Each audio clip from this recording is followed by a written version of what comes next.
গ্রামে এসে পুকুরে আজকে অনেকদিন পর মাছ মারা হচ্ছে। তো আমাদের পুকুরের মাছগুলি ভালোই ভালোই বড় হয়েছে যা দেখলাম। আমি ভাবতেছিলাম নামবো না, পরে ভাবলাম না, নেমে যাই। কারণ নিজের পুকুরে আগে তো ছোটোবেলা অনেক বেশি মাছ মারতাম। ছিপ দিয়ে বলেন, বড়শি দিয়ে বলেন, অথবা জাল দিয়ে মাছ মারাই হতো। কিন্তু এখন শহরে থাকার পরে আর মাছটা মারা হয় না। তো আজকে এভাবে পানিতে একটু নড়াচড়া করলে মাছগুলো একটু জালের দিকে যায়, তো জাল টানতেছিল, আমি পানি নাড়াচ্ছিলাম।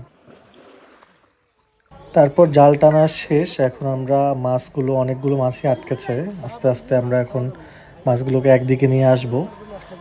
অতপর এই যে এখানে ধুয়ে নিচ্ছি। কিছু অপরিষ্কার পুকুর, তো গ্রামের পুকুর একটু কিছু আবর্জনা আসে।